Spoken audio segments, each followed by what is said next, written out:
Muchísimas gracias, Ken. Muy amables a todos.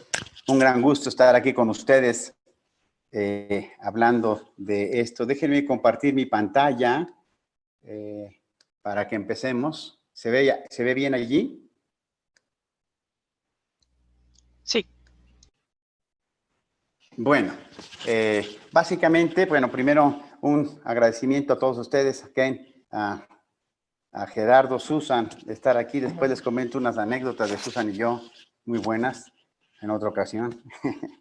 En realidad es un gran gusto estar aquí y es un gran gusto por varias razones. La primera, decirles que durante muchos años, precisamente con Gerardo Sousa, hicimos un estudio muy importante en los años 90, que en ese entonces no tuvo la repercusión que debería haber tenido, fue parte de su tesis doctoral, en donde hablábamos precisamente, habíamos hecho uno de los primeros estudios en donde demostrábamos que la diversidad biológica, el proceso de dilución de una enfermedad tenía que ver con la diversidad biológica y que la destrucción de la diversidad nos llevaría a problemas como epidemias y pandemias como estas. Yo quisiera haberme equivocado en las predicciones que hicimos y que dijeran, Ceballos, te equivocaste, estuviste mal. No ha sido el caso. Bueno, le he puesto este título el día de hoy, La pandemia, la fauna silvestre y el futuro de la humanidad. Y bueno, este es un libro que se llama The Annihilation of Nature, lo publiqué en 2015 con Paul Ehrlich y Anne Ehrlich, y ahí tenemos todo un capítulo que habla precisamente de las epidemias, las enfermedades y la relación de esto con la explotación de la naturaleza. Hace muchísimos años, Charles Dickens, en su novela A Tale of Two Cities, dijo que vivimos en el mejor de los tiempos y vivimos en el peor de los tiempos. Y siempre usaba esta transparencia, esta lámina para hablar de que hasta ese momento vivíamos en el mejor de los tiempos, que teníamos básicamente antibióticos, comidas, no nos enfrentábamos a una pandemia. Vivíamos en el peor de los tiempos porque también teníamos grandes peligros, habíamos destruido el ambiente, habría gran iniquidad social, etcétera. En este momento estamos viviendo uno de los peores momentos, de los peores tiempos en la historia de la humanidad y definitivamente uno de los peores momentos en los últimos 100 años. Esta pandemia horrorífica que está afectando a la humanidad es desgraciadamente la historia de una muerte anunciada. Déjenme decir rápidamente que el laboratorio es un laboratorio que yo considero que tiene cierta unicidad en la universidad porque hacemos investigación científica básica y aplicada de mucha calidad, pero por otro lado hacemos conservación in situ, o sea, trabajamos con decretar reservas, hacer trabajos con especies en peligro, extinción, etcétera, y política pública. Hemos hemos trabajado para el decreto de muchas áreas protegidas, en crear, por ejemplo, la Ley Mexicana de Especies en Peligro de Extinción, la norma mexicana de peligro de extinción y muchos otros elementos de política pública que nos ayudan a, por un lado, poder tratar de que nuestras investigaciones tengan un impacto, pero por otro lado también que ese impacto sea a nivel más masivo. Una de las cosas muy importantes que para mí me motiva es que en el universo infinito, que tiene más, fíjense qué cosa más curiosa, que tiene más estrellas y cuerpos celestes que granos de arena en el mar, ¿sí? En ese universo infinito, prácticamente infinito, solamente la Tierra tiene vida. El tesoro más grande del universo es la Tierra porque tiene la vida. Y esa vida está siendo amenazada por nuestras actividades. Esa enorme paradoja. Otra de las cosas que deberíamos entender es que la mayor parte de la diversidad del planeta, el 98 o 99% de la diversidad biológica del planeta no es conocida, es desconocida. Estos son 4 ejemplos de animales muy vistosos, todos ellos, que se han descubierto en los últimos 6 u 8 años. Estos animales se descubrieron, todos estos, solamente en la última expedición que hubo a las profundidades en el Océano Pacífico, todos estos animales en una sola expedición. Entre paréntesis, el animal más largo que se conoce en el planeta, 47 metros, se encontró en este viaje hacia las profundidades abisales. Es decir, la naturaleza está llena de maravillosas manifestaciones de vida que han estado aquí acompañándonos desde la historia de nosotros. Y sin embargo, nuestras actividades están haciendo que estemos destruyendo este legado biológico que viene desde los orígenes de la vida en la Tierra.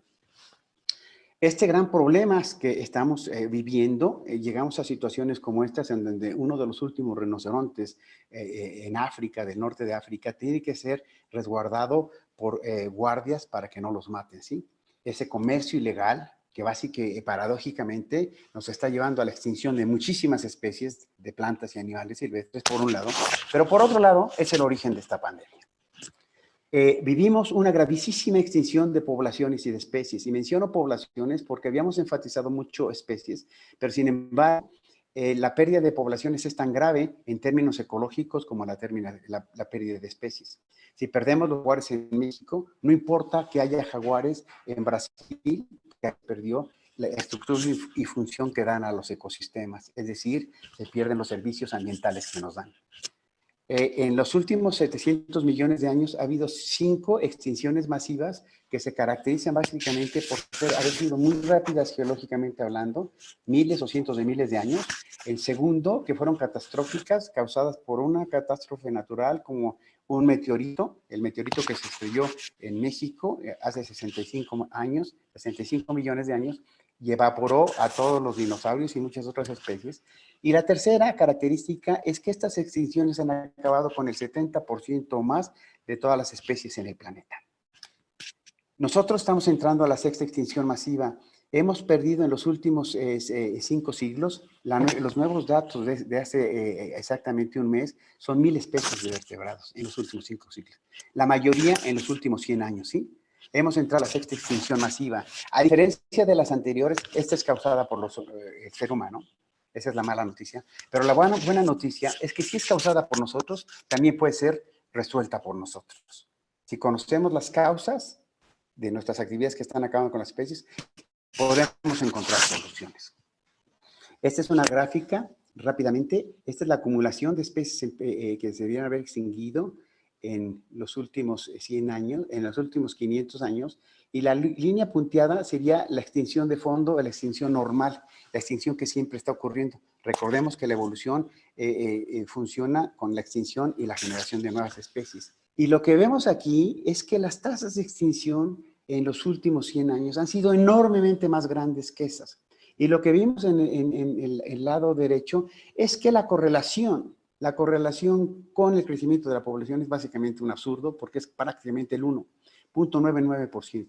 Es decir, estamos causando una gran extinción de especies, estamos entrando a la sexta extinción masiva y esto es causa del crecimiento de la población humana y todas las características que vienen acompañadas con esto. Hemos perdido en los últimos 100 años, las especies que perdimos en los últimos 100 años, se deberían haber perdido en 10,000 años. O de otra manera, dicho de otra manera, las especies que se perdieron en los últimos, que se perdieron por año en los últimos 100 años, en un año perdíamos lo que se debería haber perdido en 100 años. De ahí la magnitud del problema. Pero eso no es todo. Como mencionamos, que hemos perdido el 70% de todos los individuos animales desde 1980. El 70% de todos los individuos de los animales silvestres se han perdido desde 1970. Hay con situaciones tan absurdas, horrendas como esta, en que cada 15 minutos se pierde un elefante. Puede que no haya elefantes silvestres en el futuro, en los próximos 10 o 15 años, si seguimos con esas tasas de extinción. Y todo por el tráfico ilegal, básicamente, de marfil para los mercados de Asia, especialmente de China.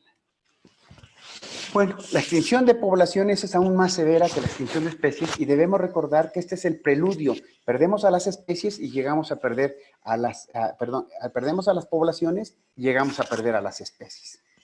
Publicamos este artículo hace algunos años, en el 2017, en la revista Proceedings of the National Academy of Sciences, en donde hablábamos de la aniquilación biológica, acuñamos este término, y rápidamente déjenme decirle que cuando mandé a publicar este artículo, los editores me dijeron que estaba muy bien, pero que me pedían que cambiara el artículo porque era muy fuerte. Les contesté yo que un científico tiene que ser muy cuidadoso de no ser alarmista, pero por otro lado, sería no ético decir la magnitud del problema. Y me contestaron, adelante con tu mensaje. Ayer tenemos otro artículo que va a salir publicado en unas par de semanas también en la misma revista, y el título no decía la sexta extinción masiva, y el editor de la revista me pidió, por favor, que si pudiéramos poner el título de la sexta extinción masiva en el título de la sexta extinción masiva. Es decir, ha cambiado tanto esto y la percepción de que la ciencia tenemos que decir las cosas como son, es ya parte importante de lo que está ocurriendo. Me dio mucho gusto.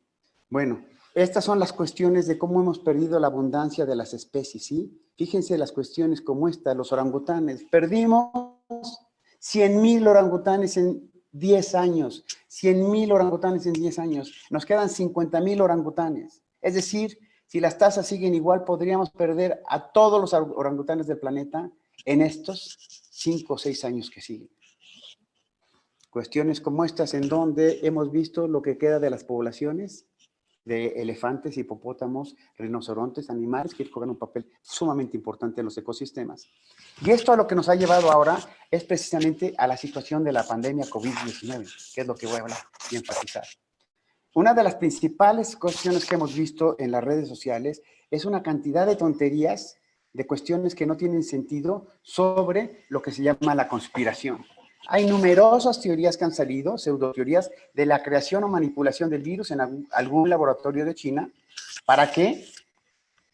Para afectar a la humanidad. Y las explicaciones de las pseudoteorías son algunas semilógicas, que se escapó de un laboratorio de manera accidental, y muchas de plano absurdas, como que fueron creados, que este virus fue creado para eliminar a los viejos de la población porque ya no contribuyen a la sociedad. El propósito de crear una arma de destrucción masiva es precisamente poder infligir graves daños a una sociedad, pero controlados por la otra sociedad. El caso más fácil de entender son las armas nucleares, que en este momento yo ya puedo controlar perfectamente a dónde tiro un arma nuclear, cómo la detono y cómo destruyo ese lugar sin que me pase a mí nada. Sin embargo, un patógeno puede ser un arma destructiva formidable, pero tiene el potencial solito de disociación porque no hay manera de poder controlar una pandemia como esta, una epidemia como esta, un virus o una bacteria. Y esa es precisamente la primera evidencia, una de las evidencias más fuertes para que esto no fue creado. Y por otro lado, ¿sí? Lo que hemos encontrado es que la información que podemos usar para entender estas cosas es la ciencia. Los datos científicos indican que la genética de este coronavirus y de las enfermedades, de todos los coronavirus recientes y antiguos, tienen que ver con enfermedades infecciosas que han afectado a la humanidad en las últimas 3 o 4 décadas. Entre 30 y 50, ¿sí?, brotes de enfermedades emergentes, todas ellas virales o bacterianas infecciosas que han ocurrido en la humanidad, en la Tierra, en las últimas 3 o 4 décadas, tienen que ver con enfermedades que provienen de los animales silvestres, en enfermedades zoóticas, como el MERS, el SARS, el Marburg, el Zika, el ébola, etcétera, etcétera. Y la razón que tienen para haber ocurrido esto van relacionadas básicamente con dos cosas. Primero, la destrucción del hábitat y segundo, con el manejo que hemos dado a las especies. Por ejemplo, es la secuencia genética más actualizada, una de las más actualizadas precisamente de este coronavirus y todo lo que indica que evidentemente es un coronavirus natural, ¿sí?, relacionado con murciélagos y con pangolines. Recientemente, hace un par de días o 3 días, se publicó una secuencia que algunas partes de la secuencia genética son idénticas a las de un pangolín de Malasia, que fue introducido de manera ilegal a China, al mercado del comercio ilegal en China. Esto nos lleva a que la aniquilación biológica, esta destrucción masiva de las plantas y animales, de los ecosistemas y el trato que hemos dado a la fauna silvestre es básicamente la razón por la que tenemos esta pandemia. Y les doy un ejemplo que a mí me dejó frío, y me dejó frío porque además viene de un periódico en China, es decir, los periódicos en China que tienen tanta censura, al publicar algo así, básicamente tienen el visto bueno del gobierno central, es decir, que son los datos más adecuados disponibles, que están dispuestos a aceptar. El consumo de especies silvestres es impensable, es realmente impensable. Solamente en ese país se usan 100 millones de individuos de animales silvestres cada año. 100 millones de individuos silvestres. Generan 74 millones de dólares, que esto es más que todo lo que genera el comercio legal de carne en Estados Unidos. Y se emplean 14 millones de personas. Tenemos cuestiones como esto de los pangolines. Los pangolines son estos mamíferos que tienen el cuerpo cubierto de escamas. Básicamente son el mismo material que las uñas, pero por alguna razón se consumen esas escamas en China y en Vietnam y en el sureste de Asia. Tienen una gran demanda. Son como si nos estuviéramos poniendo las uñas. Y por otro lado, la carne. Fíjense, en esta fotografía que se llama el Pangolin Pit, la persona que tomó la fotografía primero se desmayó, y es una fotógrafa profesional, y después pudo tomar la fotografía. Más de 3,000 pangolines decomisados. El último decomiso de escamas de pangolín en Indonesia equivalía a 70,000 pangolines silvestres. Y esto es lo que nos ha llevado, por ejemplo, los brotes epidémicos que hemos visto en las últimas décadas.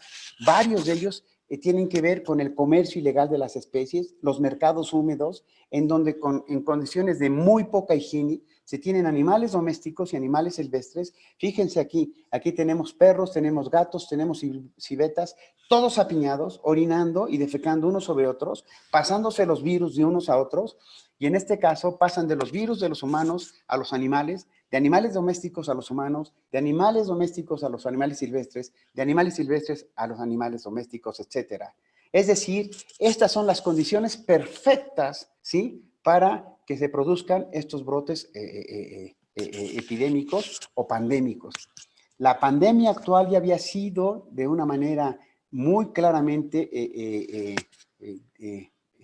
pensada, asumida que iba a ocurrir en el 2006.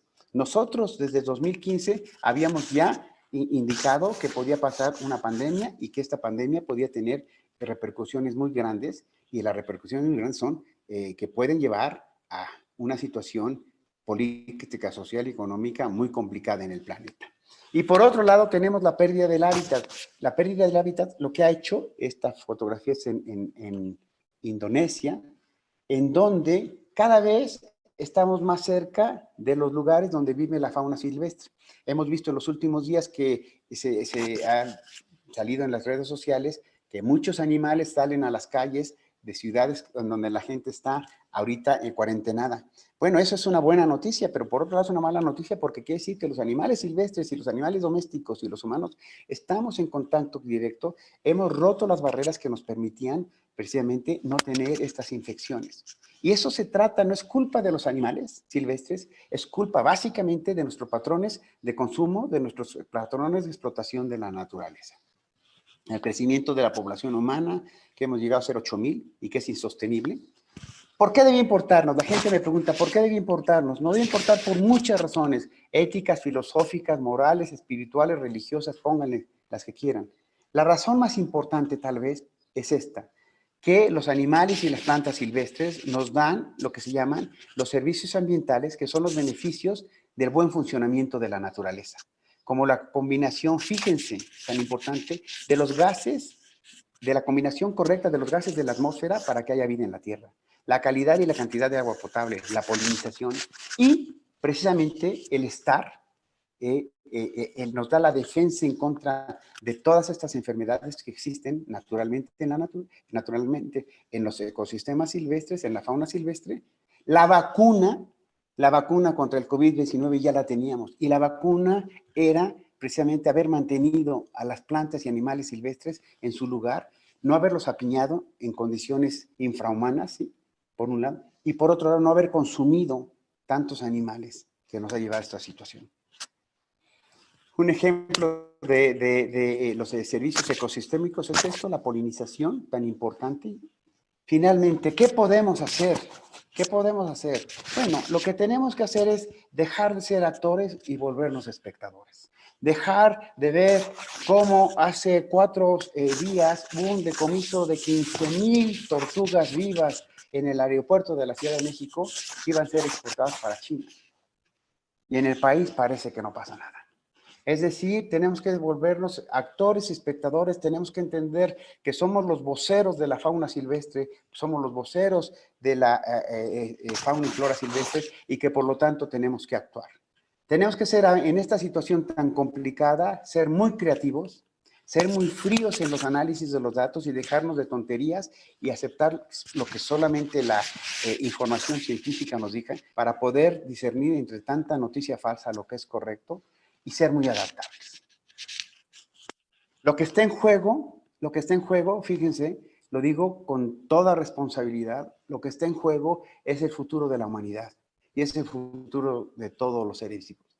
En nuestras manos está, básicamente, lo que vaya a ocurrir con la humanidad, por un lado, y lo que vaya a ocurrir con todas estas especies de fauna y flora silvestres que han sido parte de nuestra historia, que nos han acompañado durante los últimos 3 millones de años, desde cuando los primeros ancestros de nosotros empezaron a evolucionar, y que lo que hemos hecho es pagarles con una destrucción masiva. Muchas gracias.